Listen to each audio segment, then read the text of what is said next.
Fils et du Saint-Esprit, ainsi soit-il.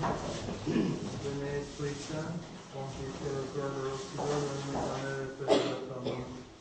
Voyez votre Esprit, Seigneur, se faire une classe nouvelle. Et vous renouvellerez la face de la terre. Prions Dieu qui avait daigné envoyer votre Esprit sur ce monde, donnez-nous par ce même Esprit de comprendre et d'aimer ce qui est bien, de trouver sans cesse et divine consolation par le même Jésus-Christ notre Seigneur. Ainsi soit-il. Je vous salue Marie, pleine de grâce, le Seigneur est avec nous.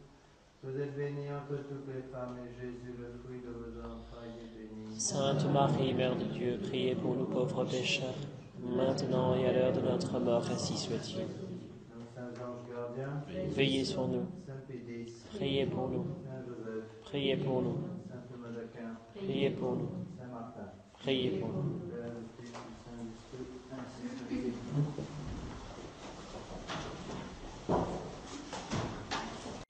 Saint Martin, Priez pour nous. Père du Fils du Saint-Esprit, ainsi soit-il.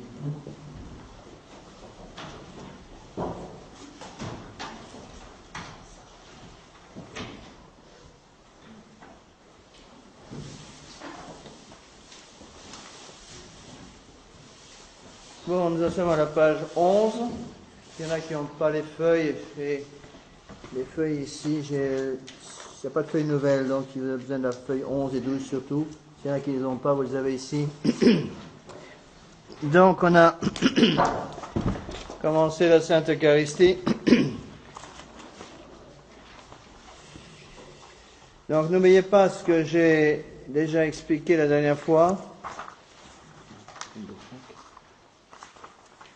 Donc le point essentiel, c'est l'union qui existe donc entre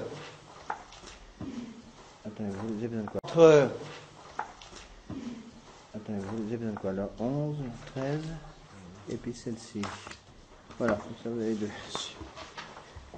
Donc l'union qui existe entre trois choses, donc la Sainte Eucharistie, qui est vraiment on peut dire la perle précieuse de l'Église catholique, puisque c'est pas simplement un sacrement qui donne la grâce, mais qui donne l'auteur de la grâce. Il y a notre Seigneur Jésus-Christ lui-même.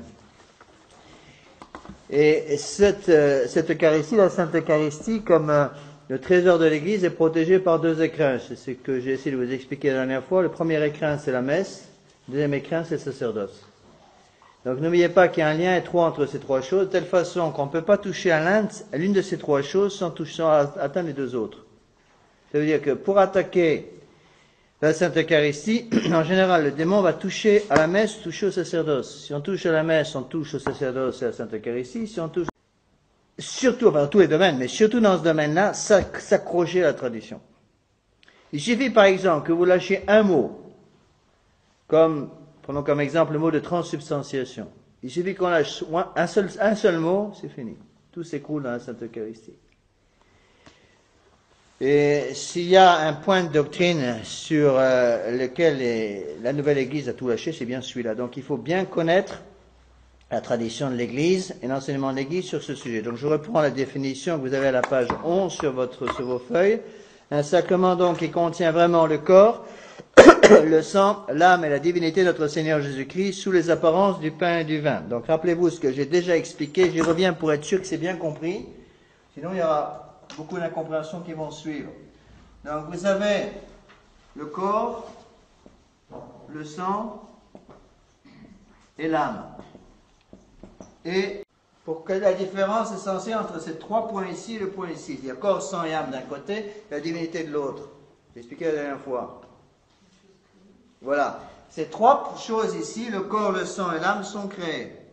La divinité est incréée. Donc ça c'est la première chose qu'il faut bien comprendre, parce que souvent j'ai remarqué, quand on explique à nos fidèles, il y a quelque chose de créé en notre Seigneur, ils bondissent. En disant, Monsieur l'abbé, notre Seigneur est Dieu, il n'y a rien à créer en lui. C'est vrai et faux. Notre Seigneur Jésus-Christ est Dieu et homme. Le problème, c'est qu'on ne peut pas séparer les deux maintenant. C'est plus possible. La deuxième personne de la Sainte Trinité, c'est la personne du Christ. Et la personne du Christ est à la fois une personne humaine et une personne divine. En tant que personne humaine, elle a un corps, un sang, une âme. Le corps, le sang, l'âme de notre Seigneur Jésus-Christ ont été créés de toutes pièces. Donc n'oubliez pas, sinon on tombe dans une hérésie qui s'appelle l'origénisme. Alors j'ai déjà parlé la dernière fois. Origène est un docteur de l'Église, l'origénisme. Alors j'ai déjà parlé la dernière fois. Origène est un docteur de l'Église, c'est qu'il y a deux docteurs de l'Église essentiellement qui ont dit des bêtises, qui restent docteurs de l'Église, qui sont considérés comme docteurs à cause de l'énorme travail d'apologétique, surtout qu'ils ont fait, tous les deux, c'est Tertullien et Origène. Ils sont docteurs de l'Église, mais ne sont pas canonisés. Tertullien était tombé dans le donatisme, une espèce de rigorisme, et Origène a commis plusieurs erreurs. Il a poussé trop loin l'interprétation mystique de l'Écriture sainte, et entre autres, il racontait des bêtises au niveau de la précréation des âmes. Donc il pensait que l'âme du Christ était éternelle, elle a toujours existé, et qu'à chaque fois qu'un être nouveau arrivait sur la terre, donc Dieu prenait une des âmes déjà créées et l'associait à un corps. C'est faux. Au moment de la formation dans le sein de la Sainte Vierge Marie, donc le 25 mars pour la fête de l'Annonciation, au moment de la formation de notre Seigneur Jésus-Christ, le sang et l'âme de notre Seigneur. Donc ce corps, ce sang et cette âme de notre Seigneur n'existaient pas avant le 25 mars. Par contre, ce qui existait, c'est la divinité. Donc le corps est uni à la divinité, le sang est uni à la divinité, l'âme est unie à la divinité. Donc c'est un corps divinisé, un sang divinisé, une âme divinisée. D'où le texte que vous avez ici. Bon, c'est exactement l'esprit de saint Thomas d'Aquin. Donc c'est au numéro 4, Sacrement de la Sainte Eucharistie, page 11. Comme la divinité, deuxième paragraphe, comme la divinité n'a jamais abandonné le corps qu'elle a assumé dans l'incarnation, partout donc où se trouve le corps du Christ, sa divinité s'y trouve aussi. Par conséquent, dans ce sacrement, la divinité de Christ accompagne également son corps. On peut changer la phrase, vous pouvez dire aussi, partout où se trouve le sang du Christ, sa divinité, il s'y trouve forcément aussi. Partout où se trouve l'âme du Christ accompagne également son corps. On peut changer la phrase, vous pouvez dire aussi, partout où se trouve le sang du Christ, sa divinité, il s'y trouve forcément aussi. Partout où se trouve l'âme du Christ, sa divinité s'y trouve forcément aussi. Bon. Et c'est extrêmement important. Pourquoi? Parce que le corps de notre Seigneur Jésus-Christ est un corps réel, un corps physique.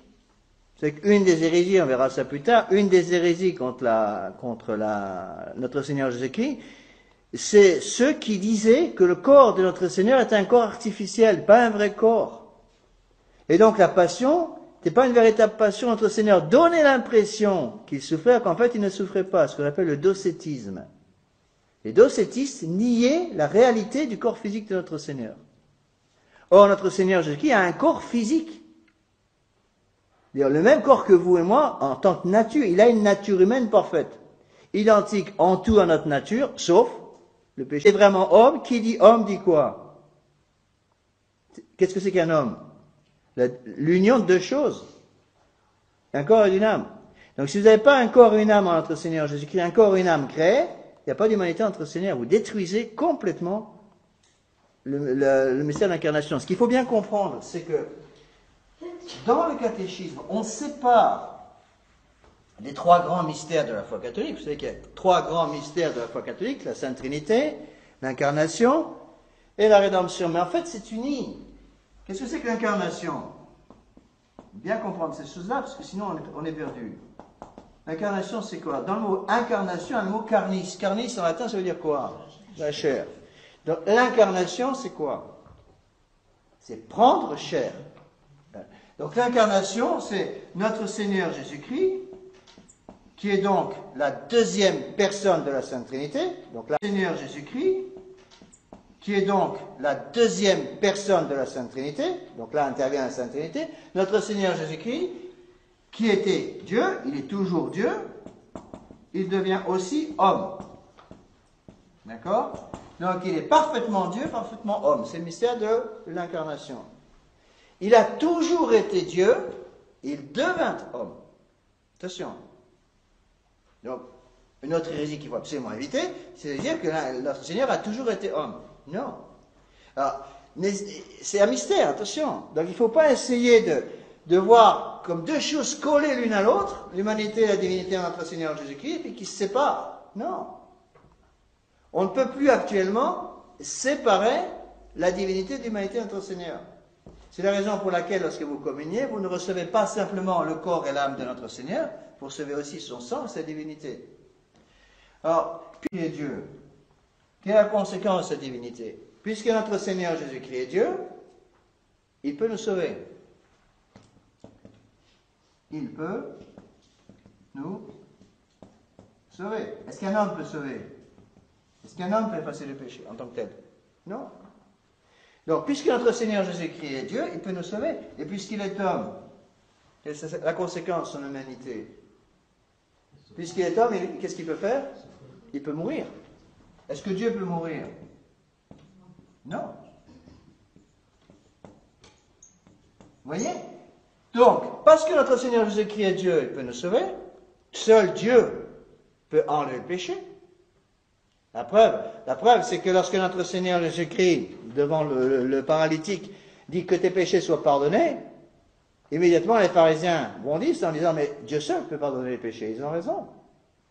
Donc, puisque notre Seigneur Jésus-Christ est, puisqu'il est homme, il peut mourir. Donc, la deuxième personne de notre Sainte Trinité, par sa mort sur la croix, nous sauve. Comment appelle-t-on ce mystère? Ça, c'est la rédemption.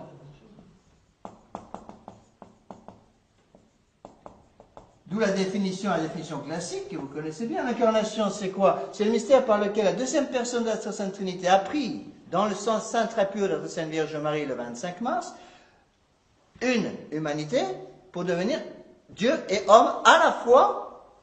Pour être Dieu, il était déjà Dieu avant, il unit sa divinité à son humanité. Il y a un lien entre les deux, si vous voulez. Il n'y a pas d'incarnation sans rédemption, il n'y a pas de rédemption sans incarnation. Les deux choses sont liées. On sépare les choses pour des raisons, je dirais, didactiques dans le catéchisme, pour que les gens comprennent. Mais en fait, il y a un lien entre les deux. C'est un seul et même mystère. Le mystère de la rédemption, c'est le mystère par lequel notre Seigneur Jésus-Christ est mort sur la croix le vendredi saint pour nous sauver. Vous comprenez? Donc, cette division ici, elle est un petit peu artificielle. En fait, c'est un seul et même mystère. Notre Seigneur Jésus-Christ se fait homme pour mourir sur la croix. Et la Sainte Eucharistie, c'est en quelque sorte le résumé, si vous voulez, de ces deux grands mystères. Et en fait, ces deux grands mystères sont unis à un troisième mystère qui est la Sainte Trinité. Pourquoi? Est-il possible qu'il y ait une incarnation sans Sainte Trinité? Non. Pourquoi? Parce que c'est la deuxième personne de la Sainte Trinité qui s'unit à notre humanité. Donc l'incarnation, elle a lieu pour la deuxième personne, pas pour la première ou la troisième. Donc vous voyez qu'il y a un lien entre la Sainte Trinité, l'incarnation et la rédemption. Vous comprenez? On sépare les trois mystères, mais en fait les trois mystères sont, en quelque sorte, on peut presque dire, trois façons différentes de regarder la même divinité. Pour cela que pour comprendre son catéchisme, pour aimer son catéchisme, il faut contempler. C'est par la contemplation de ces choses-là qu'on arrive à comprendre justement ce qu'est l'incarnation et la rédemption. Et la Sainte Trinité n'est rien d'autre, si vous voulez, qu'en quelque sorte le résultat de cet amour incroyable de notre Seigneur Jésus-Christ pour nous.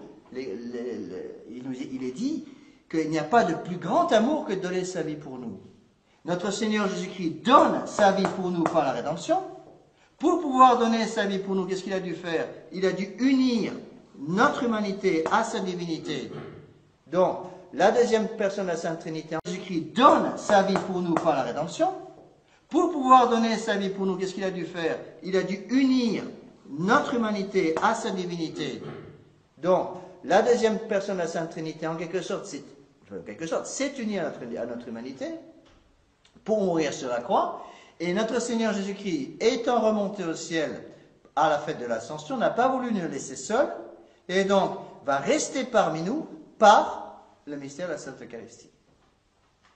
Alors on peut approfondir ça, mais vous pouvez toujours approfondir, vous ne pourrez pas percer le mystère, c'est impossible. Il faut bien comprendre ça. On ne peut pas percer le mystère complètement de l'incarnation, de la rédemption de la Sainte Trinité. Pourquoi? Sinon c'est plus mystère. Et c'est un petit peu notre tentation à tous. On voudrait percer ça. Celui qui a peut-être le mieux parlé de la Sainte Trinité, on dit que c'est saint Thomas d'Aquin. Vous savez qu'après avoir terminé le traité sur la Sainte Trinité, Thomas, tu as bien parlé de moi. Que veux-tu pour ta récompense? Qu'est-ce que vous avez répondu, vous? Bon, saint Thomas n'a répondu rien d'autre que vous, Seigneur. Vous voyez?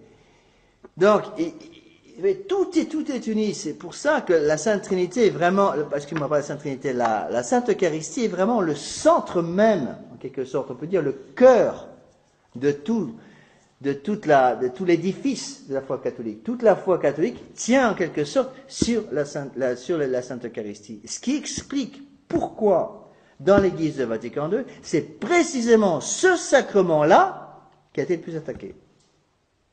Et on voit dans l'histoire de l'Église à quel point le démon a suscité de toutes parts des attaques contre la Sainte Eucharistie. Pourquoi?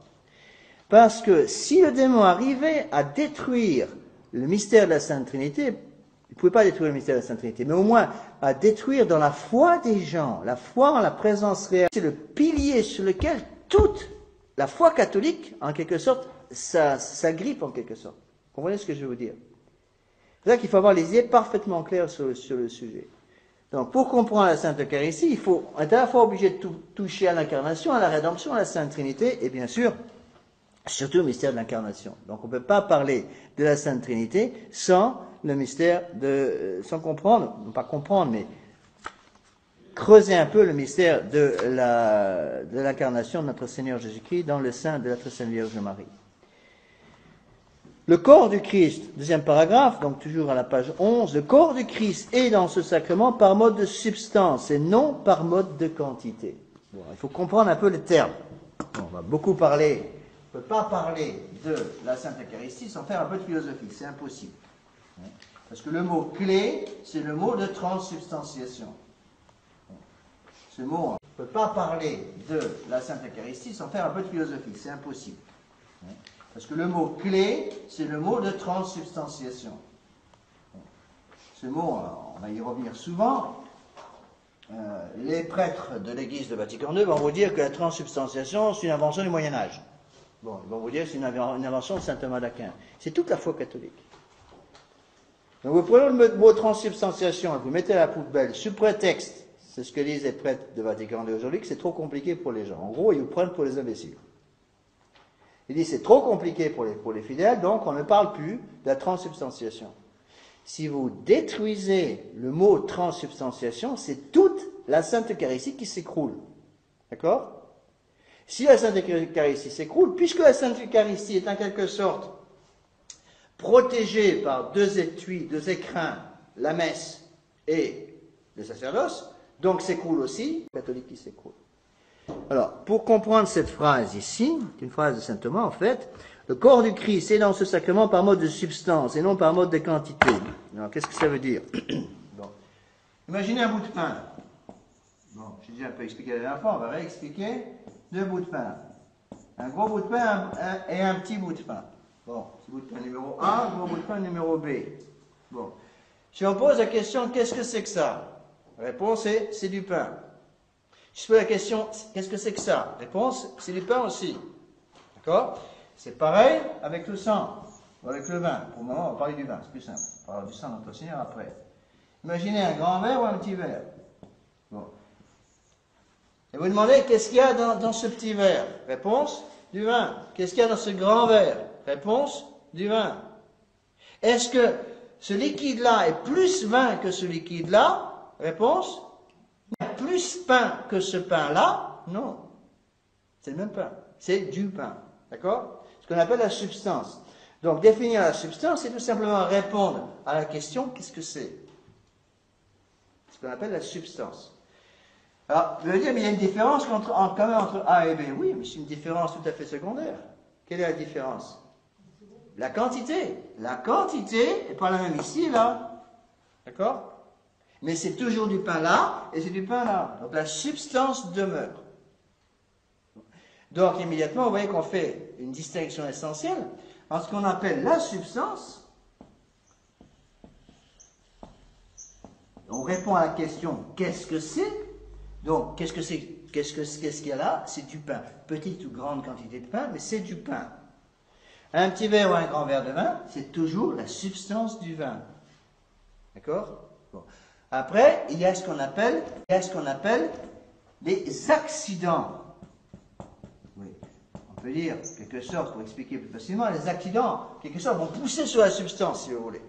Bon. Les accidents sont des petites choses qui peuvent changer sans changer la substance.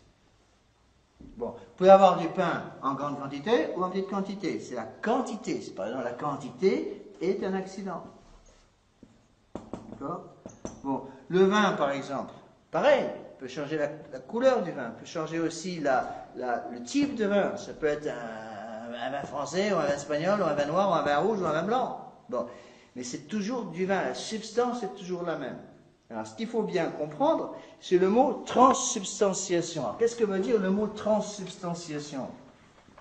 Ce mot, en fait, on le verra plus tard, a déjà été formé dès le XIIe siècle. Dès le XIIe siècle. Alors attention, quand je dis que le mot est apparu au XIIe siècle, a été vraiment utilisé avec le Concile de Trente, ça ne veut pas dire que la transsubstantiation a été inventée au XIIe siècle. Ça veut dire quoi? L'Église a toujours cru en la transsubstantiation. Il y a des textes des pères de l'Église du 3e, 4e, 5e siècle qui vont expliquer ce qu'est la transsubstantiation. Sans le mot, ils vont expliquer par à la Sainte Messe, la substance du pain va devenir la substance du corps de notre Seigneur Jésus-Christ, et la substance du vin va devenir la substance du sang de notre Seigneur. C'est la transsubstantiation. Donc même si le mot apparaît plus tard, la chose n'est pas changée. Donc il faut bien comprendre. Mais il peut y avoir, et il y a toujours eu, Dieu merci, dans l'Église, une évolution non pas du dogme, mais de l'explication du dogme. Saint Thomas d'Aquin, par exemple, apparaît plus tard, la chose n'est pas changée. Donc il faut bien comprendre. Mais il peut y avoir, et il y a toujours eu, Dieu merci, dans l'Église, une évolution non pas du dogme, mais de l'explication du dogme. Saint Thomas d'Aquin, par exemple, a élevé la science théologique à un niveau incroyablement élevé. Vous prenez les tout premiers pères de l'Église, par exemple Tertullien, au IIIe siècle, les tout premiers pères de l'Église n'avaient évidemment pas encore l'avancée théologique qu'on a pu voir, par exemple, avec un Saint Thomas d'Aquin. Alors, que veut dire le mot transsubstantiation?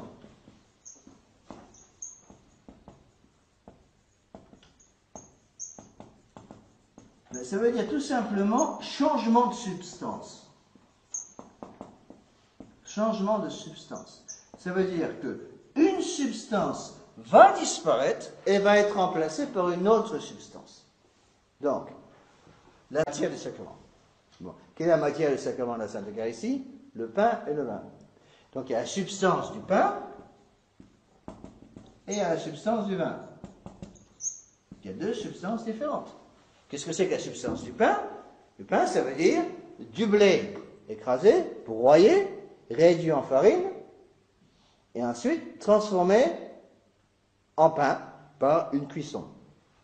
Avec, bon là ça dépend un peu des églises. Dans certaines églises orientales, ils utilisent plus souvent du pain qui est fait avec un pain levé. Dans l'église romaine, on utilise un pain sans levure, des hosties. Bon. Mais c'est la même substance, c'est du pain. D'accord? La substance du pain, au moment du miracle de la transsubstantiation, va disparaître et va devenir la substance du corps de notre Seigneur Jésus. Mais le corps et le sang de notre Seigneur Jésus-Christ étant maintenant glorieux au ciel, est-il possible d'y avoir une séparation physique entre le corps et le sang de notre Seigneur Jésus-Christ maintenant? Non. Donc est-il possible d'avoir, après le changement de substance, est-il possible d'avoir sur la patène du prêtre le corps de notre Seigneur sans le sang de notre Seigneur? Non. C'est l'argument, l'objection des petits-enfants qu'on prépare la première communion et qui vont nous dire, Monsieur l'abbé, je veux aussi communier au calice. Parce que moi, je veux recevoir pas seulement le corps de Jésus, je veux recevoir aussi son sang. Qu'est-ce qu'on répond? En communion au corps de notre Seigneur Jésus-Christ, vous recevez aussi le sang. En communion au corps de notre Seigneur Jésus-Christ, vous recevez aussi le sang de notre Seigneur Jésus-Christ. Pourquoi? Parce que le corps de notre Seigneur Jésus-Christ ne peut plus être séparé physiquement du sang de notre Seigneur. Donc avec le corps, on reçoit quoi? On reçoit aussi le sang, on reçoit l'âme, et bien sûr la divinité. Puisque le corps est uni toujours à la divinité, je vous l'ai expliqué, la divinité est unie à l'âme, et au sang. Quand on reçoit le sang, quand la substance du vin disparaît pour devenir la substance du sang de notre Seigneur Jésus-Christ, peut-on avoir aujourd'hui une séparation physique entre le sang et le corps de notre Seigneur? Je vous ai expliqué, la réponse est non. Donc avec ce sang, vous recevez donc aussi le corps, l'âme et la divinité de notre Seigneur. Bon. En théologie, saint Thomas d'Aquin explique comme ça, il dit la substance du corps du pain, du corps de notre Seigneur Jésus-Christ. Il y a un changement de substance. Cette substance première, le pain, disparaît. Il n'y a plus de substance du pain. Il va se transformer complètement en corps de notre Seigneur Jésus-Christ. Ce qu'on appelle transsubstantiation. Bon. Ça, c'est par la force du sacrement. Saint Thomas va utiliser deux termes. Le mot force et le mot concomitance. Ce sont des mots un petit peu compliqués. Il faut bien les expliquer. Donc il dit, par la force du sacrement, la substance du pain va disparaître et va être transformée en la substance du corps de notre Seigneur Jésus-Christ.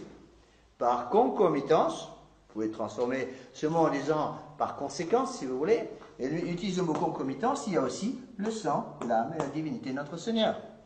D'accord? Deuxième consécration, la substance, par conséquence, si vous voulez, et lui utilise le mot concomitance, il y a aussi le sang, l'âme et la divinité de notre Seigneur. D'accord? Deuxième consécration, la substance du vin. Le vin, c'est quoi? C'est du jus de raisin fermenté. Bon. La substance du vin disparaît complètement, et cette substance va être remplacée par une autre substance complètement différente, celle du sang de notre Seigneur Jésus-Christ. Donc, par la force du sacrement, le sang de notre Seigneur Jésus-Christ va être présent sur l'autel après la deuxième consécration. Par concomitance, il y aura aussi le corps, l'âme et la divinité. Alors, deuxième chose très importante à comprendre, transsubstantiation veut dire changement de substance. Alors, on va reprendre un petit peu notre schéma. Première consécration, donc il y a du pain. Du pain. Quelle est cette substance du pain? Je vais expliquer. La substance du pain, c'est du blé moulu et transformé en pain. Farine transformée en pain. Et il y a des accidents. Bon. Qu'est-ce qu'on appelle accidents? Ce sont des petits détails, si vous voulez, qui suivent la substance. Par exemple, prenons des exemples d'accidents du pain. Petite hostie, grande hostie pour le prêtre. Il y a une différence de taille. La taille, c'est un accident. Bon.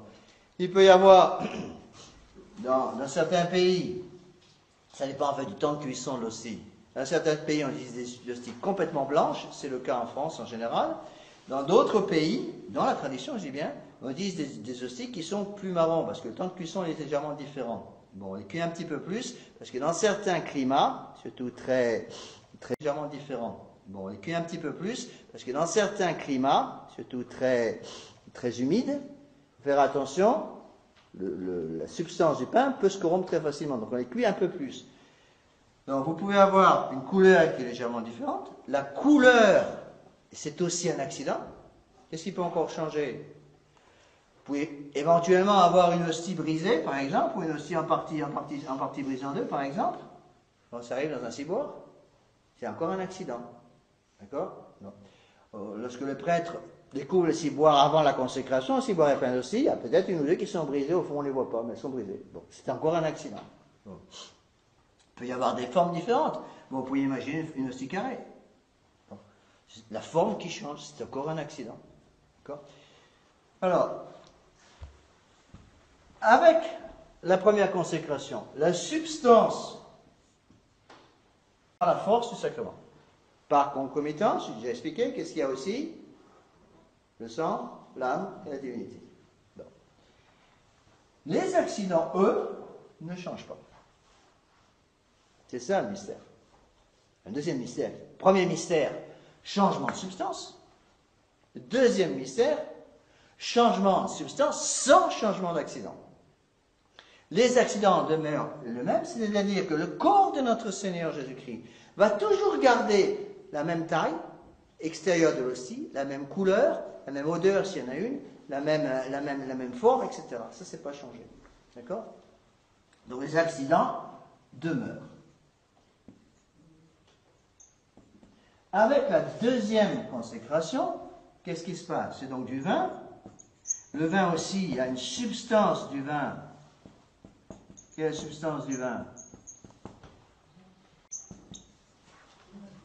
La couleur.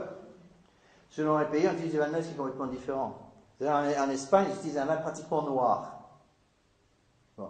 En France, ils utilisent un vin blanc en général. En Australie et en Nouvelle-Zélande, ils utilisent un vin marron, pratiquement. Dans certains pays, ils utilisent en Afrique du Sud, en Amérique du Sud par exemple, ou en Amérique centrale, ils utilisent un vin qui est plutôt de couleur rouge sang. Bon. Ça dépend des pays. Les degrés d'alcool peuvent aussi complètement changer.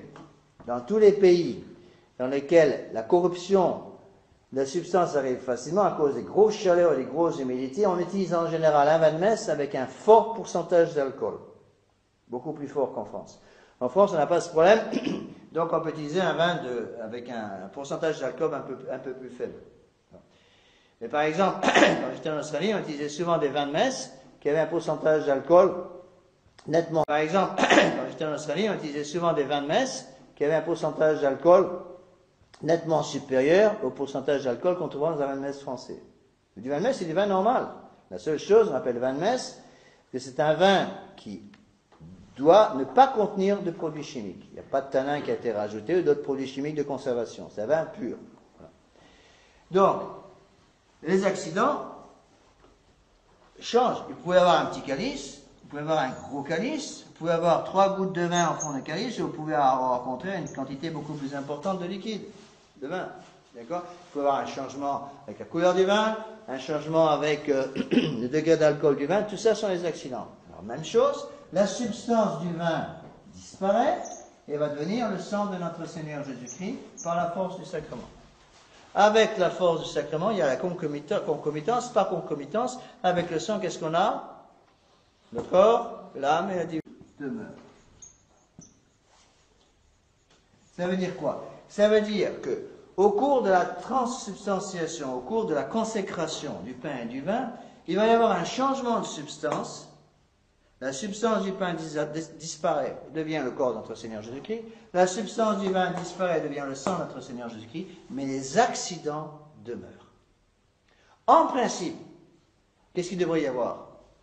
Il devrait y avoir aussi un changement des accidents. S'il y avait un changement des accidents, pourquoi est-ce que Dieu n'a pas voulu un changement des accidents? Bien, pour des raisons de bon sens. Comprenez bien que si, on voit toute la délicatesse du bon Dieu, si vous voulez, s'il y avait un changement des accidents, l'hostie que vous recevez devrait s'être transformée extérieurement aussi. La délicatesse du bon Dieu, si vous voulez. S'il y avait un changement des accidents, l'hostie que vous recevez devrait s'être transformée extérieurement aussi, pas simplement substantiellement, mais accidentellement, en un bout de chair. Bon. C'est la raison pour laquelle, au début de l'histoire de l'Église, surtout avant la paix de Constantin en 313, on accusait les catholiques d'être des anthropophages. Parce qu'on disait, vous mangez le corps d'un homme. Et à répondre à cette objection, est-ce que vous mangez le corps de votre Dieu? Ben oui. Donc vous êtes des anthropophages? Non. Donc Dieu n'a pas voulu changer les accidents. Bon. Pareil pour le vin. S'il y avait une transsubstantiation avec un changement des accidents, au lieu d'avoir le sang de notre Seigneur Jésus-Christ sous l'apparence du vin, on aurait quoi? On aurait le sang de notre Seigneur Jésus-Christ. Donc la Sainte Eucharistie se définit donc changement de la substance du pain en substance du corps du Christ, changement de la substance du vin en substance du sang du Christ, mais les accidents demeurent. Donc c'est la présence réelle de notre Seigneur Jésus-Christ avec son corps, son âme et sa divinité sous les apparences du pain et du vin. Les apparences du pain et du vin, c'est ce qu'on appelle la la transsubstantiation. C'est ça qu'il faut bien comprendre le mot. Alors, il peut y avoir des cas, ce qu'on appelle les miracles eucharistiques. Alors, qu'est-ce qui se passe dans un miracle eucharistique? Dans un miracle eucharistique, on reviendra après, mais puisque je suis dans le sujet, autant continuer là-dessus d'abord. Dans un miracle eucharistique, qu'est-ce qui se passe? Avec la transsubstantiation, il y a en plus ce changement d'accident. C'est-à-dire que l'hostie consacrée est devenue le corps du Christ. C'est-à-dire que l'hostie consacrée est devenue le corps du Christ. Ça, c'est le cas dans toutes les messes. Mais les accidents vont suivre la substance. Avec le changement de substance, c'est un changement aussi d'accident. C'est-à-dire que l'hostie va devenir un bout de chair vivante. Lorsque nous avons aussi la deuxième consécration, changement de la substance du vin à la substance du sang de notre Seigneur Jésus-Christ, s'il y a un miracle eucharistique, ça va se transformer avec des accidents du sang. Bon. Ce n'est pas les choses qui arrivent toujours, mais il y a eu plusieurs cas de miracles eucharistiques. Je peux vous en citer simplement un qui est peut-être le plus connu, c'est le miracle eucharistique de Nanciano, donc au 8e siècle, un prêtre donc, qui a commencé à avoir un moine, au 8e siècle, donc qui a commencé à avoir des doutes pendant sa messe sur la présence réelle de notre Seigneur Jésus-Christ. Et il a permis un changement, non pas simplement de la substance, du pain et du vin, mais un changement aussi des accidents. Et donc ce prêtre a vu sous ses yeux cette hostie blanche de pain se transformer en un bout de chair vivante. Et dans son calice, après la consécration, la deuxième consécration, donc le sang de notre Seigneur Jésus-Christ s'est présenté avec l'apparence des accidents du sang humain. Bon. Lorsqu'un cas comme ça arrive, bon, ce n'est pas tous les jours, c'est relativement rare, mais il y en a eu plusieurs dans l'histoire de l'Église, il est évident qu'on ne consomme pas à ce moment-là les saintes espèces. Et il y a des choses magnifiques qui ont été faites. Donc vous savez, à l'Anciano, par exemple, c'est un miracle le plus connu. Donc il y a eu des analyses très poussées qui ont été faites en 70 et 71, et après en 73 et 74. En tout, il y a eu 500 examens faits sur le sujet. L'Anciano, donc l'hostie qui s'est transformée en un bout de chair vivante, est devenue, est contenue dans une lunule de cristal, et le sang qui s'est coagulé, comme tout sang humain, s'est coagulé en 5 caillots qui sont maintenus, qui sont conservés dans un calice de cristal pour qu'on puisse bien les voir. Alors les analyses, c'est extrêmement intéressant, les analyses ont donné les résultats suivants.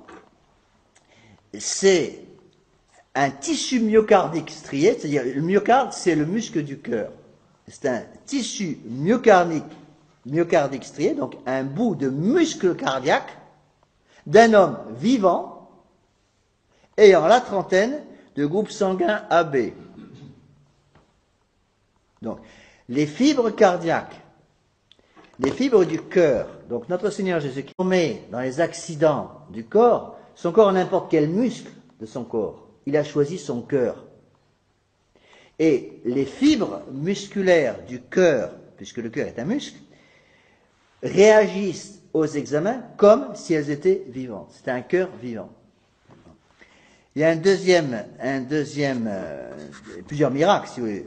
Un des miracles extraordinaires aussi là-dedans, c'est que ce cœur et ce sang, donc de groupe AB, donc c'est le même groupe sanguin et pour le muscle cardiaque et pour le sang, bien sûr, eh bien, se sont conservés depuis le 8e siècle sans aucune substance de conservation. Et il y a un autre miracle qui est assez extraordinaire. Expliquer au cas où vous ne sachiez pas, parce que ça aide, ça augmente un peu la foi pour ceux qui peuvent parfois avoir malheureusement, des bons travail, et peut permettre que nous ayons des doutes. Des bons travail, et peut permettre que nous ayons des doutes. Donc, le sang s'est coagulé en 5 caillots. 5 caillots. Donc, de tailles différentes. Donc, ces caillots, il y en a un de 8 grammes, un de 2,45 g, je les note ici, 2,85 g, 2,05 g et 1,15 g. Donc, il y a un gros caillot et 4 petits caillots. Bon. Eh bien, lorsque les techniciens des laboratoires ont fait l'expérience, ils ont voulu d'abord vérifier les poids, mesurer le poids exact de chaque caillot sanguin. Donc, un caillot de sang, vous avez peut-être déjà vu des caillots de sang, c'est extrêmement léger. Hein, c'est pour ça qu'ils font que quelques grammes. Eh bien, lorsqu'ils ont mesuré individuellement chaque caillot, donc chaque caillot a donné sur la balance de précision qu'ils utilisaient un poids différent pour chaque caillot. Donc il y avait 5 caillots, 5 poids différents. Mais, on a fait un miracle extraordinaire. C'est que quand vous prenez un caillot, donc voilà la balance ici, donc les deux plateaux de la balance, si vous voulez, comme ça. Donc on met ici un premier caillot numéro 1 par exemple, on a un poids ici qui va correspondre, donc par exemple le premier caillot, donc on met sur le plateau de la balance le deuxième caillot de 2,45 g, donc vous allez avoir un poids de 2,45 g qui va apparaître ici. Donc les deux plateaux vont s'équilibrer à 2,45 g. Mais si vous ajoutez le deuxième caillot, par exemple vous ajoutez un deuxième caillot, le premier caillot qui est beaucoup plus gros qui fait 8 grammes, on devrait avoir quoi? Un poids de 10,45 g. Mais le poids ne change pas. Vous ajoutez le troisième caillot, le quatrième caillot, le cinquième caillot, mettez les 5 caillots dans le même plateau, le poids ne change pas. Et si vous inversez les caillots, c'est le même résultat. Vous ajoutez le troisième caillot, le quatrième caillot, le cinquième caillot, mettez les 5 caillots dans le même plateau, le poids ne change pas. Et si vous inversez les caillots, c'est le même résultat. C'est-à-dire, vous prenez le gros caillot, vous allez avoir un poids de 8 grammes, d'accord? Bon. Et si vous rajoutez à ça les autres caillots, le poids ne va pas changer. Oui? Une précision aussi intéressante à ce sujet. Ils ont analysé ce sang, ce caillou, ils ont analysé le sang qui était sur le corporal, oui, qui était souillé par le miracle, oui, et ça correspond exactement au prélèvement fait sur le Saint-Suaire de Turin. Ah oui, c'est intéressant. Le même groupe sanguin. C'est une des preuves qu'on a avancé d'ailleurs, des preuves que le Saint-Suaire correspond vraiment au Saint-Suaire. Vous mettez un caillot, c'est un caillot de sang. C'est le sang de notre Seigneur Jésus-Christ. Le sang d'un homme qui est Dieu et qui est mort pour moi sur la croix dans son humanité. Mais si vous rajoutez un deuxième caillot, est-ce que la substance change? Est-ce que un caillot est plus sanguin en quelque sorte? C'est un analogisme, mais est-ce qu'un caillot a plus de substance de sang si vous en avez 1 ou 3 ou 4 ou 5? C'est du sang, c'est toujours du sang. C'est l'exemple que j'avais donné au début, d'un petit bout de pain, d'un gros bout de pain, d'accord? Eh bien, pour expliquer ça, justement, notre Seigneur a fait ce miracle, pour expliquer que, quelle que soit la quantité de caillots que vous mettez sur la balance, c'est toujours la même substance unique de notre Seigneur Jésus-Christ, eh bien, du corps de notre Seigneur Jésus-Christ, joint à sa divinité, bien sûr, eh bien, le poids ne va pas changer. Alors, ils ont fait des expériences, je ne sais pas combien de fois, parce que c'est 1974, et c'est très intéressant. J'ai lu le rapport de l'OMS, l'Organisation mondiale de la santé. En général, c'est pas des amis de la foi catholique. Hein. Et là, la fin de la conclusion, c'est nous devons nous arrêter car il n'y a pas d'explication. Ils ont été obligés de caler. Et pourtant, je sais que c'était pas des catholiques. Hein. Nous devons nous arrêter, il n'y a pas d'explication. Bon, cependant, attention. Un exemple que j'aime toujours donner pour expliquer la chose, c'est au temps de Saint-Louis, roi de France. Donc, XIIIe siècle, il y avait à ce moment-là, à son époque, un grand miracle eucharistique à Paris, qui s'est renouvelé plusieurs fois. Et Joinville, qui a été le premier ministre de Saint-Louis, était allé voir ce miracle eucharistique, et tout Paris courait à la cathédrale de Paris pour voir le miracle eucharistique. Et Joinville, tout Paris courait à la cathédrale de Paris pour voir le miracle eucharistique. Et Joinville a poussé son souverain plusieurs fois y aller. Et Saint-Louis a toujours refusé d'y aller. Et puis une fois, Joinville, qui n'avait pas caractère toujours commode, a fini par s'énerver avec son prince et lui a dit, mais sire, tout le monde vous attend, pourquoi n'y allez-vous pas? Et Saint Louis de répondre, je n'ai pas besoin de ça pour croire en la présence de notre Seigneur Jésus-Christ. La réponse de ça. Vous voyez? Donc, bien sûr, on peut demander un miracle eucharistique. Ce serait quand même assez pas mal qu'il y ait un petit miracle eucharistique au cours d'une messe de la tradition. Ça arrangerait un petit peu. Imaginez un petit miracle eucharistique dans une messe de la tradition, et puis un petit démon qui s'échappe devant tout le monde de la messe de Vatican II. Ça serait pratique, ça arrangerait un peu nos affaires. Mais le bon Dieu ne le veut pas, tout simplement. C'est pour ça que les miracles, si vous voulez, qui est derrière tout ça. Alors, ça, ne vous étonnez pas, reprenons à la page 11. Ne vous étonnez donc pas s'il y a contre la Sainte Eucharistie des hérésies sans nombre.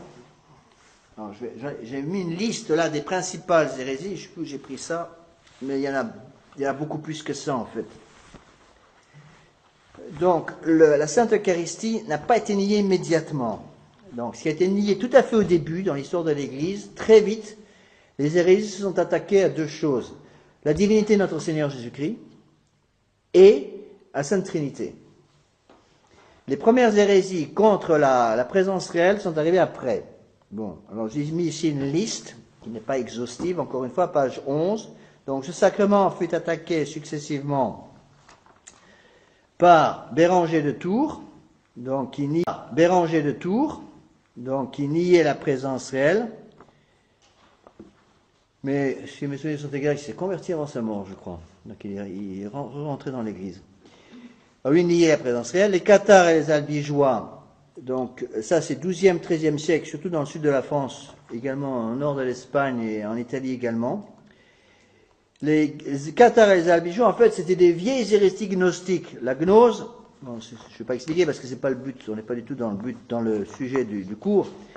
Mais les gnoses, c'était des vieilles hérésies qui remontaient au début de l'histoire de l'Église.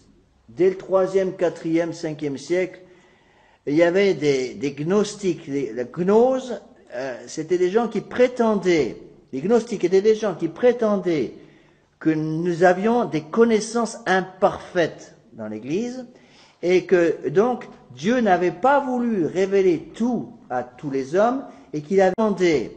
Les gnostiques étaient des gens qui prétendaient que nous avions des connaissances imparfaites dans l'Église et que donc Dieu n'avait pas voulu révéler tout à tous les hommes et qu'il avait révélé des mystères cachés simplement à certaines personnes triées sur le vrai. Et donc c'est un peu à la racine de ça, vous avez la franc-maçonnerie aussi. La franc-maçonnerie a été fondée en 1717, mais beaucoup des idées qui sont derrière la franc-maçonnerie sont en fait des idées gnostiques. Donc ça date tout début de l'Église avec un hérétique qui s'appelait Valentin. Et donc les Cathares et les Albigeois, donc dans le sud de la France, ont repris ces vieilles hérésies gnostiques et entre autres niaient le pouvoir sacerdotal. Et comme ils niaient le pouvoir sacerdotal, bien évidemment, ils niaient la messe et donc ils niaient la transsubstantiation. Donc, Dieu a suscité surtout Saint Dominique pour lutter contre le protestantisme. Bon, j'ai mis Wycliffe ici, qui est mort en 1384, qui est un des il n'est pas protestant, le protestant est arrivé beaucoup plus tard, le protestantisme est arrivé en 1517, 1521, mais déjà les idées de Luther circulaient déjà avant. N'oubliez pas que avec l'arrivée de la Renaissance, c'est-à-dire au 14e, 15e siècle, même 16e, eh bien, la foi catholique avait déjà été très attaquée par les ennemis de l'Église, sous le nom de l'humanisme. Bon, la Renaissance, c'est ça.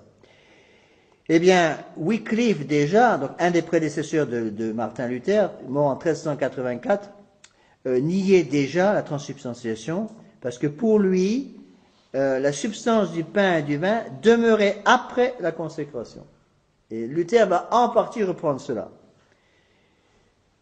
Alors Luther quitte l'unité doctrinale catholique, on tombe dans la pluralité des erreurs. Et donc Luther prétendait que le corps et le sang du Christ coexistaient avec le pain et le vin. Il appelait ça l'impanification. Après, il y a eu les successeurs de Luther qui ont continué avec d'autres erreurs. Zwingli, Karlstadt, Eucolampade. Pour eux, le pain et le vin n'étaient que des symboles. Alors, Luther, au début, n'oubliez pas, Luther était un moine augustin, validement ordonné, c'est vraiment un prêtre. Donc tout à fait au début, et ses messes étaient valides. Et puis petit à petit, il a commencé à se corrompre par les idées nouvelles, et puis il a fini par perdre la foi complètement. Il est évident que lorsqu'il est devenu vraiment protestant, ses messes étaient devenues invalides. Après, tous ses successeurs, donc, ont continué ce travail de destruction, donc les Zwingli, vraiment protestants, ses messes étaient devenues invalides. Après, tous ses successeurs, donc, ont continué ce travail de destruction, donc les Zwingli, Karlstadt et Colombal, je parle aussi de Calvin, Melanchthon, avec des tas d'idées bizarres sur ce même sujet, mais en refusant tout simplement la présence réelle de notre Seigneur Jésus-Christ. Donc, Calvin et Melanchthon, j'ai mis ici le texte, prétendaient que le pouvoir procédant du corps du Christ au ciel était conféré aux seuls prédestinés par l'usage du pain et du vin. Alors c'est très intéressant de voir que depuis, on peut dire depuis la mort du pape Pie XII en 1958, donc les modernistes ont repris toutes ces idées. Alors, Saint-Pédis avait bien raison de dire que le modernisme était quoi? Était l'égout collecteur de toutes les hérésies.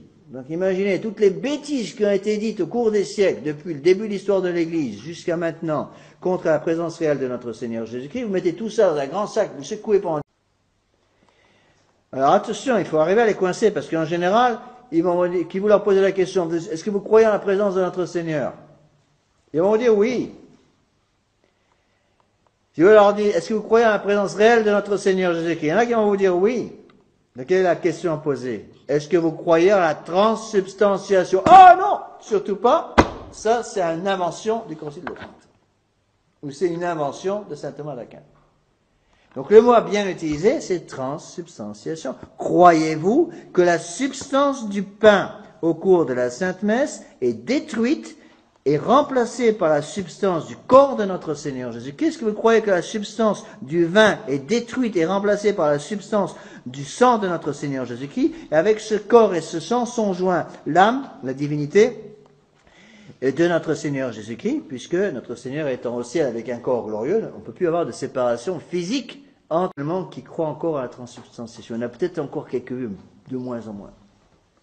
De moins en moins parce que ils ont tous été contaminés, qu'est-ce que vous voulez. Même ceux qui ont essayé de se battre, mais avec la contamination constante sur le plan intellectuel. N'oubliez pas, on dit que le poisson pourrit d'abord par la tête. La contamination est d'abord intellectuelle. Donc, contamination intellectuelle qui entraîne évidemment la perte de la foi. Et donc, c'est vraiment le centre même de la foi catholique. Alors, comment lutter contre toutes ces erreurs? Il est évident qu'il va d'abord connaître son catéchisme et prier. Mais il y a aussi, je pense qu'il est très important, surtout pour les parents qui ont des enfants, pour protéger nos enfants, de donner à nos enfants des habitudes catholiques concernant la Sainte Eucharistie. C'est pas pour rien que l'Église, la Sainte Église, a voulu entourer la Sainte Eucharistie de toute une série de petits détails pour nous aider, si vous voulez, à conserver la foi sur la transsubstantiation. Et c'est pas pour rien non plus que l'Église de Vatican II, dès qu'elle a voulu détruire ça, parce que le démon a voulu, c'est clair, détruire la présence réelle, puisque c'est le trésor le plus important qu'on ait dans l'Église catholique, le démon a donc voulu détruire toutes ces petites choses, ces petits détails, qui ne sont pas des détails en fait, on va voir, qui étaient autour de la messe, autour de la transsubstantiation, sachant très bien qu'en touchant à la messe, il détruirait la présence réelle. Et c'est la raison pour laquelle l'Église de Vatican II, dès 69, a attaqué la messe. Dès 68, a changé de sacerdoce. J'ai déjà expliqué la dernière fois qu'il y avait un doute très sérieux sur la validité des nouvelles ordinations sacerdotales. Le changement a été fait en 68. Et non seulement les ordinations sacerdotales qui sont plus que douteuses, mais aussi il y a j'ai déjà expliqué la dernière fois qu'il y avait un doute très sérieux sur la validité des nouvelles ordinations sacerdotales. Le changement a été fait en 68. Et non seulement les ordinations sacerdotales qui sont plus que douteuses, mais aussi il y a eu un changement au niveau des consécrations épiscopales. Ah, c'est même plus que douteux, les consécrations épiscopales, c'est vraisemblablement invalide. Donc on voit très bien, vous voyez, on voit ce lien entre les trois choses dont je vous ai parlé, la Sainte Eucharistie, le sacerdoce et la messe. Donc Pour obtenir la destruction de la présence réelle, on a touché à la messe et touché à la Sainte Eucharistie. Donc je voudrais vous donner une liste de petites choses qui sont beaucoup plus importantes que vous croyez et qui sont des actes de foi. Donc je me permets d'insister, je crois que dans l'éducation que nous donnons à nos enfants, il faut être faire très attention à ces petites choses qui ne sont pas des détails du tout. Par exemple, comment dire en français, un proverbe, on va dire qu'on peut déterminer le degré de foi que vous avez à votre façon de faire votre génuflexion dans la chapelle. Bon, alors bien entendu, j'excuse les personnes qui, pour une raison physique, ne peuvent pas faire une génuflexion complète. Bon, vous avez 115 ans, vous êtes à moitié mort, vous venez avec 3 cannes, et bon, vous pouvez pas faire une génuflexion complète parce que vous êtes à moitié mort et vous avez tous vos os qui sont pleins d'arthrose. Bon, bien entendu, pas de problème.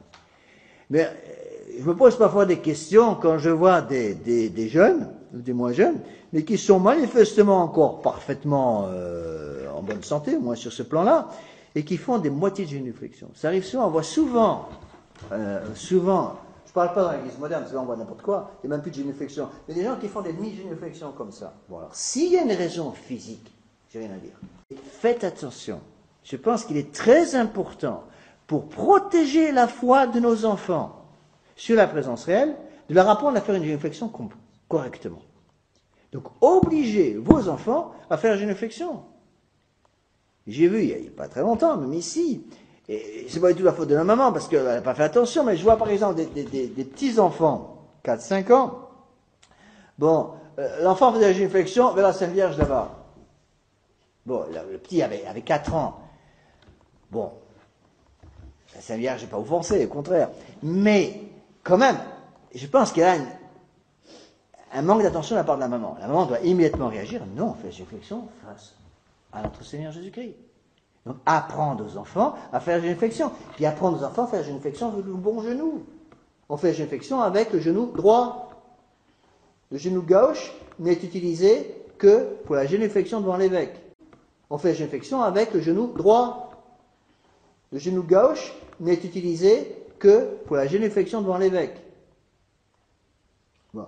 Quand vous avez un évêque qui vient visiter, eh bien, pour baiser son anneau, on fait une génuflexion. Il représente notre Seigneur Jésus-Christ, mais en principe, bon, on le dit toujours plus ou moins, en principe, c'est le genou gauche.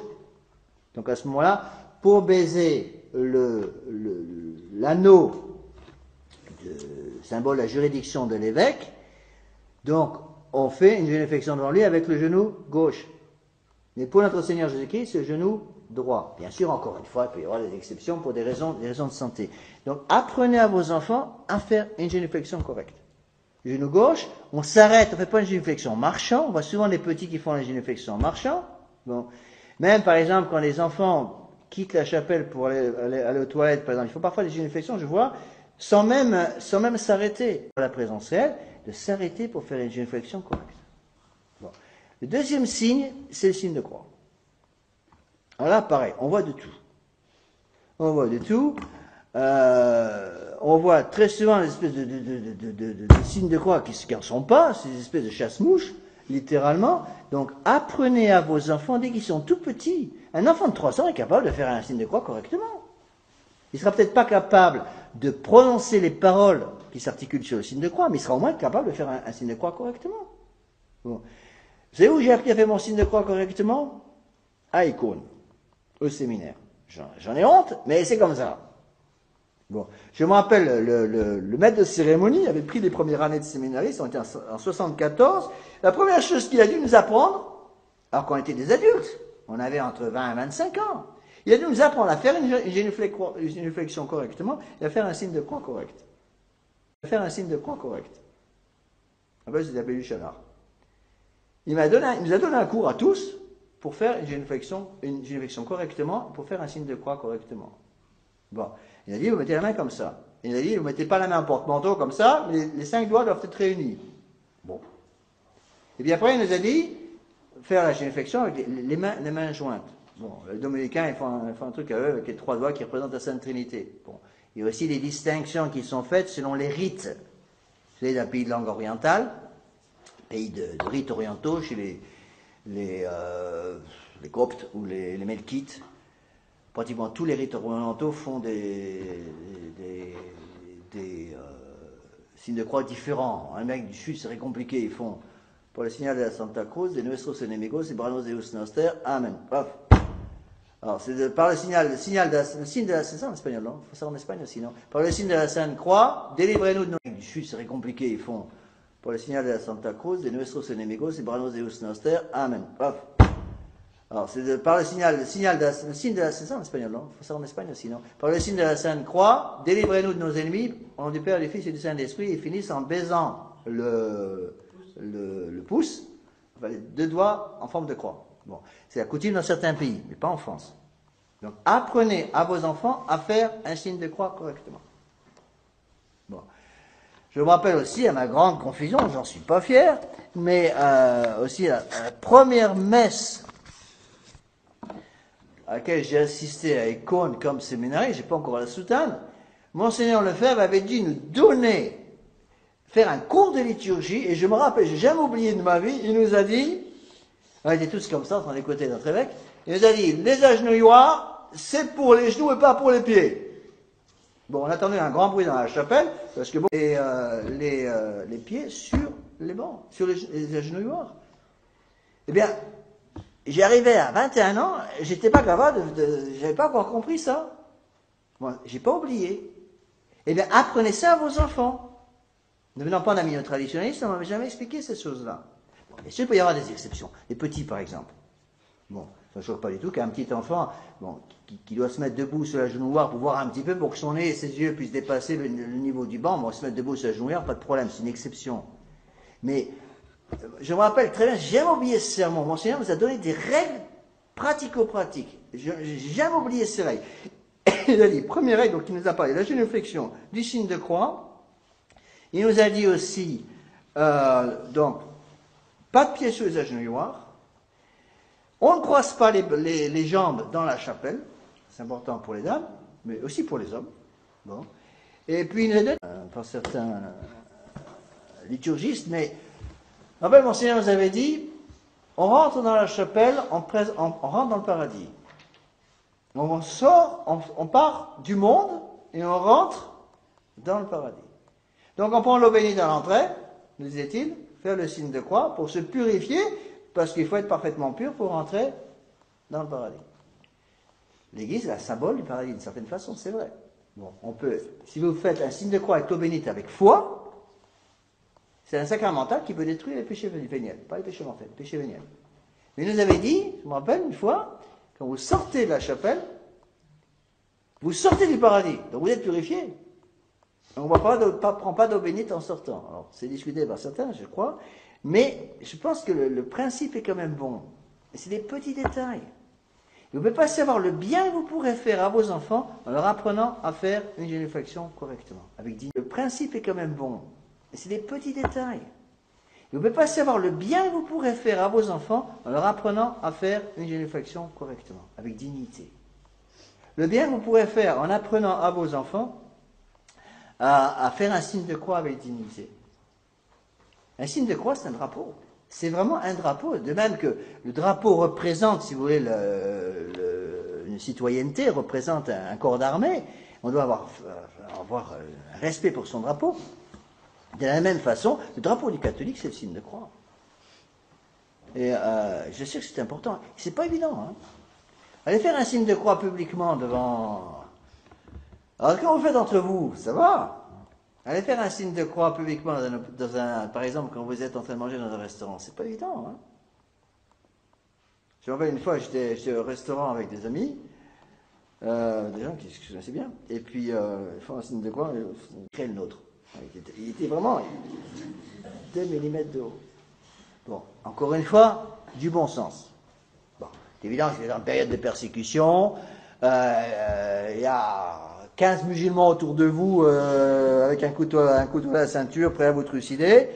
Bon, est-ce que le bon Dieu vous demande de faire exprès, volontairement, un grand signe de croix devant eux? Pas toujours. Dans certains cas, oui, mais pas toujours. Il faut du bon sens.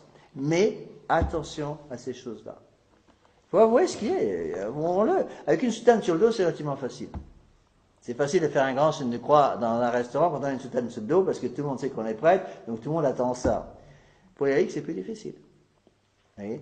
Mais je vous assure, c'est un acte héroïque, mais il faut apprendre cet héroïsme aux enfants. Donc, soignez ces choses-là. J'ai mis un certain nombre de notes ici, là, sur mon cours. Donc, je me rappelle dans la chapelle, ne pas se mettre assis tout de suite. On commençait par la position à genoux pendant quelques secondes au moins, même si on est fatigué ou âgé, sauf bien sûr cas d'incapacité physique, pour justement manifester cette foi en la présence réelle de notre Seigneur Jésus-Christ. C'est pour cela que il y a toutes ces règles. Donc le signe de foi, le signe de croix, la génuflexion, la nappe de communion, la patène de communion, etc. Toutes ces choses sont importantes. Aussi une chose, j'avoue que personnellement j'y tiens un peu, la mantille. Bon, j'avoue que j'aime pas beaucoup, mais ça presque beaucoup de femmes le font. Elles rentrent dans la chapelle, puis mettent la mantille. Alors parfois il faut un bon bout de temps pour la dame pour trouver sa mantille qui est dans le sac à main, parce qu'il n'y a toujours pas de chose dans le sac à main de dame. Je pense qu'il est plus correct et plus dans l'esprit de l'Église. Elles rentrent dans la chapelle, puis mettent la mantille. Alors parfois il faut un bon bout de temps pour la dame pour trouver sa mantille qui est dans le sac à main, parce qu'il n'y a toujours pas de chose dans le sac à main de dame. Je pense qu'il est plus correct et plus dans l'esprit de l'Église pour une femme de mettre sa mantille, son voile sur la tête avant de rentrer. Vous voyez? Bon, imaginez, vous allez voir un roi. Bon, vous êtes invité. Vous n'allez pas, pour un an, vous n'allez pas commencer à mettre votre cravate devant lui. Bon, mais sa cravate avant. On s'habille correctement avant de rentrer. C'est pareil, je crois que c'est un petit signe de respect, mais qui est important. Donc, vous sortez votre voile, votre mantille. Avant d'entrer à la chapelle, vous mettez la mantille, puis vous rentrez dans la chapelle. Bon, je ne dis pas que c'est un péché mortel, attention, que c'est un péché mortel de le faire dans la chapelle, mais il me semble que c'est plus dans l'esprit de l'Église de le faire avant. Vous voyez, ce sont des petits détails. Aussi, d'autres détails, bon, facile, surtout pour les familles nombreuses, mais je pense qu'il faut quand même maintenir le principe de l'habit de la messe, l'habit qui correspond à la messe. Il y a des habits, une façon de s'habiller qui est correcte dans le monde, mais qui ne sera pas correcte à la chapelle. Pas correcte à la chapelle. Bon, manche pour une femme, par exemple, ou même pour un homme, chemise sans manche, par exemple, c'est pas correct à la chapelle. Même en été. C'est des petits détails, mais ce sont des détails qui sont importants et qui aident justement à augmenter en nous cette foi en la présence de notre Seigneur Jésus-Christ. J'avoue qu'il y a une chose aussi que j'aime pas du tout, et on le voit très souvent partout, pas trop ici heureusement, mais parfois de temps en temps quand même. Par exemple, les enfants de cœur qui servent la messe en basket.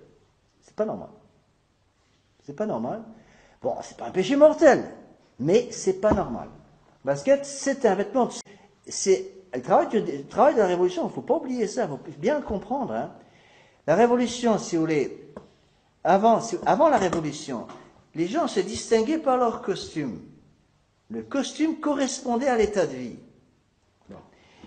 Et la Révolution travaille énormément maintenant pour faire croire aux gens, justement, que tout doit être pris de façon amusante. Donc, le sport prend la place de tout. Et les gens sont tous habillés en vêtements de sport tout le temps. Aux États-Unis, pour les jeunes, c'était la casquette de baseball sur le crâne, vissée sur le crâne. En été, c'était les tongs, comment on appelle ça en français? Les tongs, c'est le même mot en français? Oui. Les tongs, donc c'est une espèce de sandales de plage, souvent des shorts longs, des choses comme ça. C'est inadmissible dans une chapelle. Inadmissible dans une chapelle. Oui. Je pense qu'il faut faire attention à ça. C'est pas normal que des enfants qui viennent le dimanche pour inadmissible dans une chapelle. Inadmissible dans une chapelle. Oui. Je pense qu'il faut faire attention à ça. C'est pas normal que des enfants qui viennent le dimanche pour servir la messe, soit avec des baskets aux pieds. Qu'ils aient des chaussures noires, correctes, pour le dimanche. Vous voyez. Et je connaissais un gros centre de messe.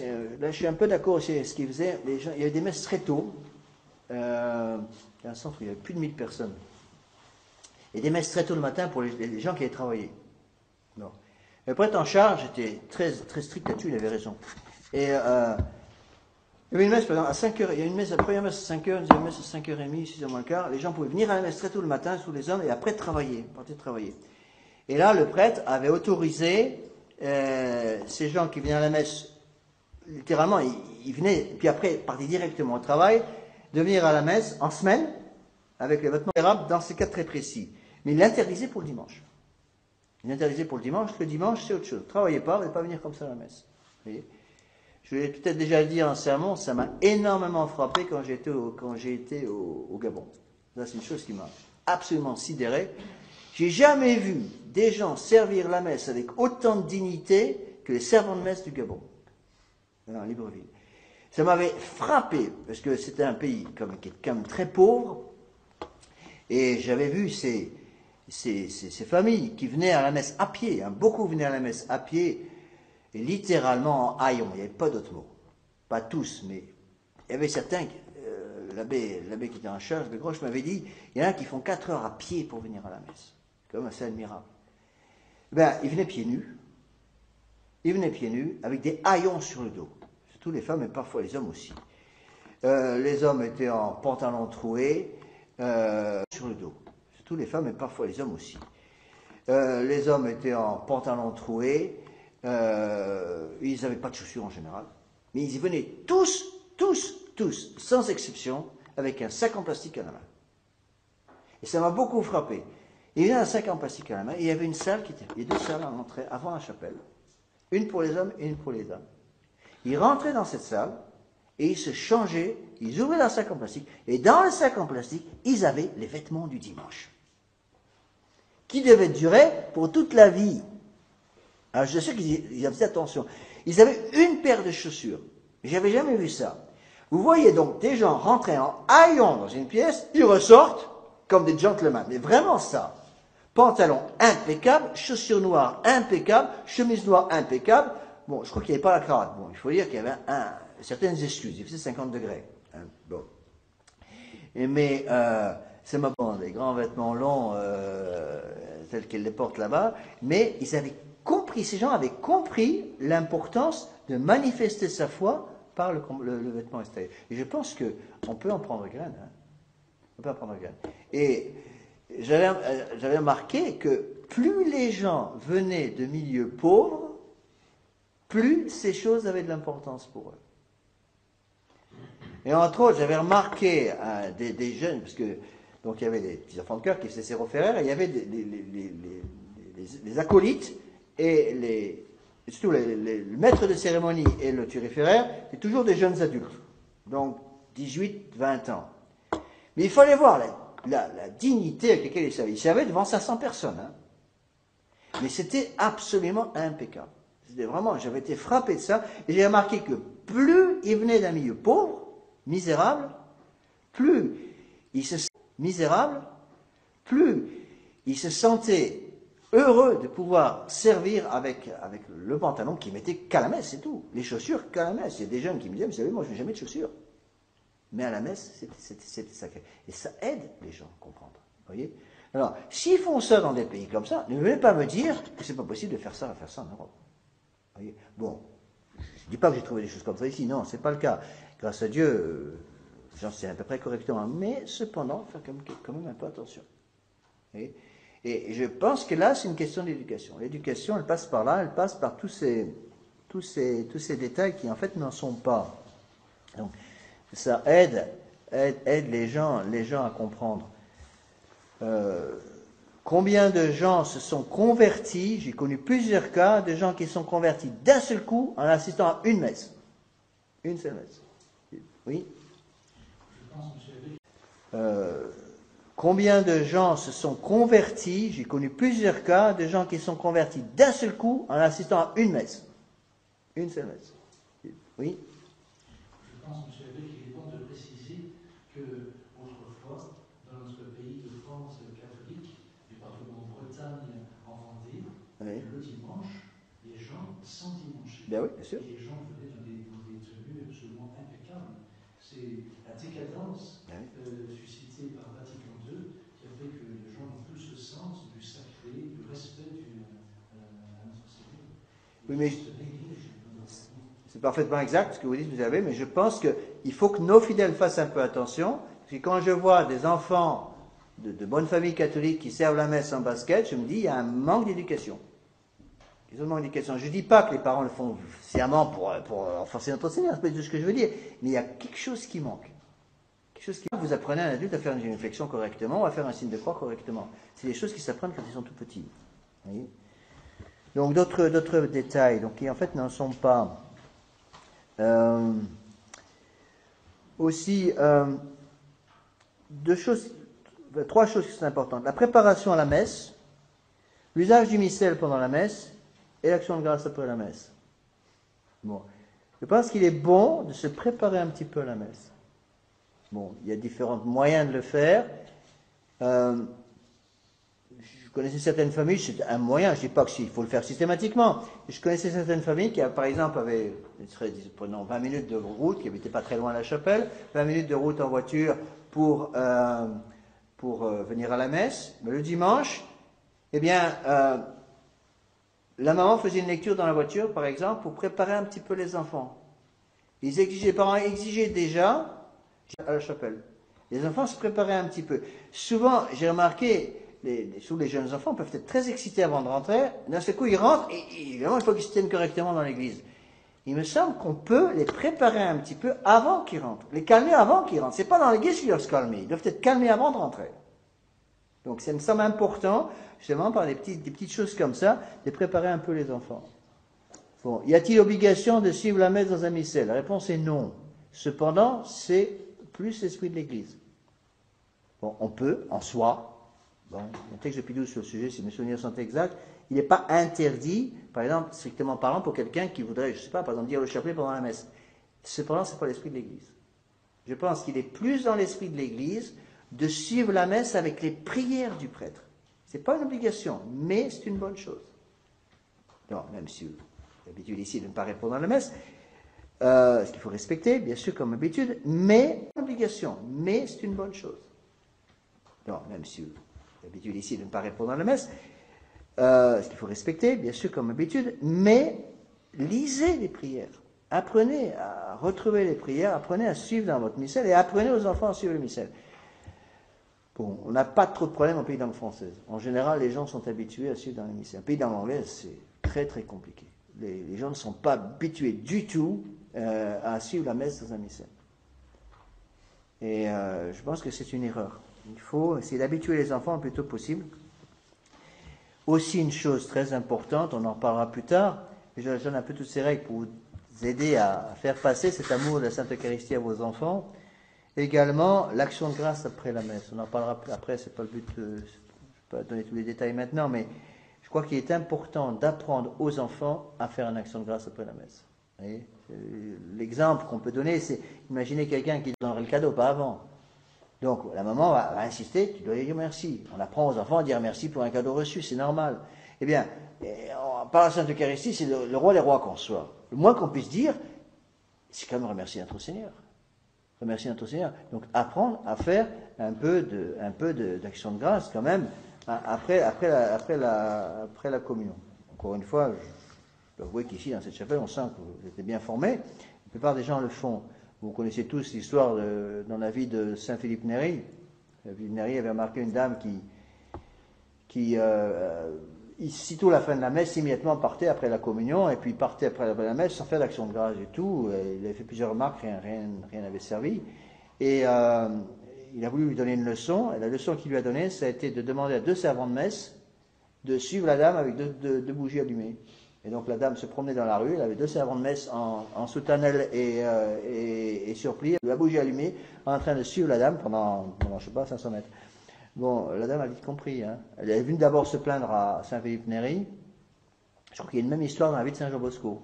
De Saint-Philippe Néri, c'est sûr. Et il a expliqué, mais c'est parce que vous ne respectez pas la présence réelle de notre Seigneur Jésus-Christ. Nous, on y croit, alors, pour bien le montrer, tant que vous ne ferez pas une action de grâce avec nous, eh bien, les enfants vous accompagneront. Allez rester pour la prochaine action de grâce, évidemment. D'accord aussi, je pense qu'il est important d'apprendre en famille que tous les enfants, les garçons surtout, sachent répondre à la messe. Sachent répondre à la messe. Je pense que c'est important, même si la coutume est ici de ne pas répondre tous ensemble à la messe, il faut respecter encore une fois, qu'au moins les garçons surtout sachent répondre à la messe. C'est une chose qui m'avait horripilé au pays de langue anglaise, est ici de ne pas répondre tous ensemble à la messe, il faut respecter encore une fois, qu'au moins les garçons surtout sachent répondre à la messe. C'est une chose qui m'avait horripilé au pays de langue anglaise, où personne ne savait répondre à la messe. Ce qui fait qu'il m'est arrivé plusieurs fois d'avoir, relativement rare, mais ça peut arriver, il m'est arrivé plusieurs fois dans un pays de langue anglaise de ne pas avoir de servant de messe. Il y avait par contre plusieurs personnes, hommes et femmes, qui assistaient à la messe, une messe en semaine. Donc je voyais qu'il n'y a pas de servant, et donc je disais aux fidèles, écoutez, je vais célébrer la messe, il n'y a pas de servant, je voudrais qu'il y ait au moins une personne d'entre vous qui réponde à la messe.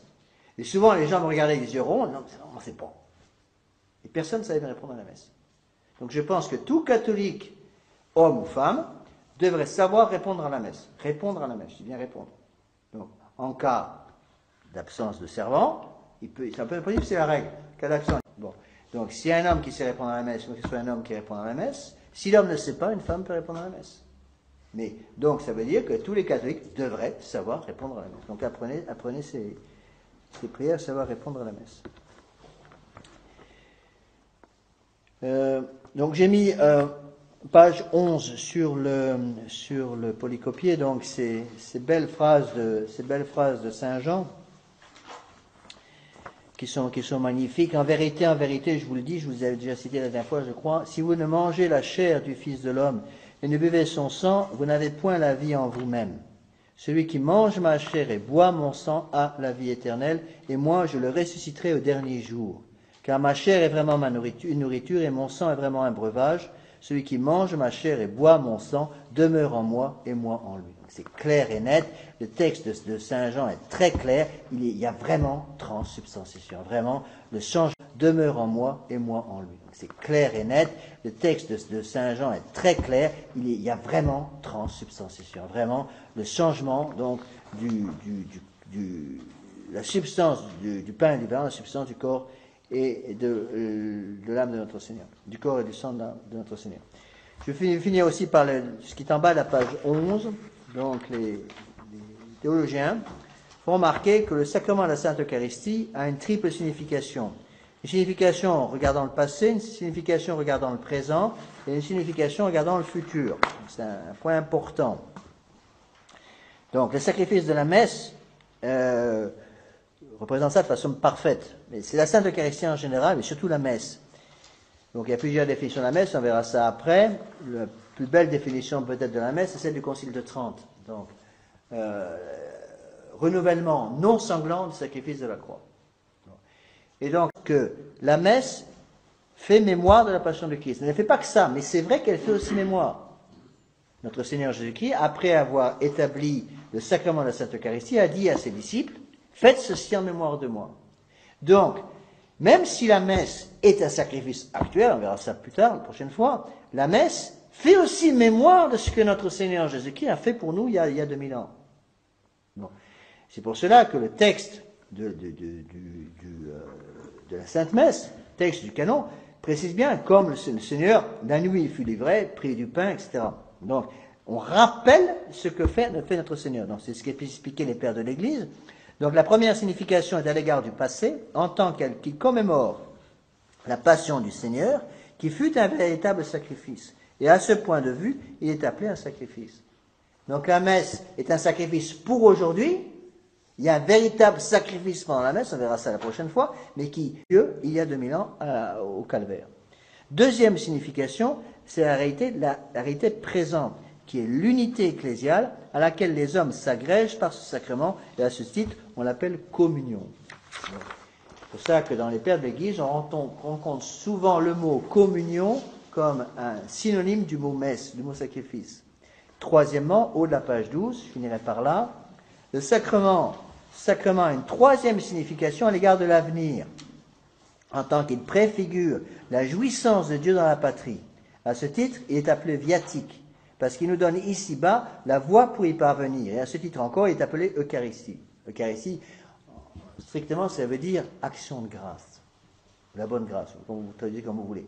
Donc, vous voyez, la messe, si vous voulez, nous rattache. C'est pour ça qu'on dit que la messe nous fait toucher à l'éternité de Dieu et à son immobilité. Fait toucher à l'éternité de Dieu et à son immobilité divine. C'est-à-dire que la messe, si vous voulez, la Sainte Messe nous fait toucher au passé, au présent et au futur de l'Église. C'est comme, en quelque sorte, un câble qui relie la première messe de notre Seigneur Jésus-Christ, il y a 20 siècles, la messe que je célèbre aujourd'hui, à laquelle vous assistez aujourd'hui, et le paradis qui est le point d'arrivée. Oui. Donc, la messe sert en quelque sorte de jonction entre un sacrifice passé, un sacrifice présent qui nous amène à la vie future. C'est pour ça qu'on dit que la Sainte Eucharistie est le gage de la vie éternelle. Le gage de la vie éternelle parce que c'est quelque chose qui, comme on pourrait le dire, ouvre une porte qui va nous montrer en quelque sorte ce qui va se passer au paradis. Et donc, quand on assiste à la Sainte Messe avec foi, et avec l'esprit de l'Église, on devrait assister à la Sainte Messe de la même façon, si vous voulez, c'est au présent et au futur. Nous verrons ça la prochaine fois.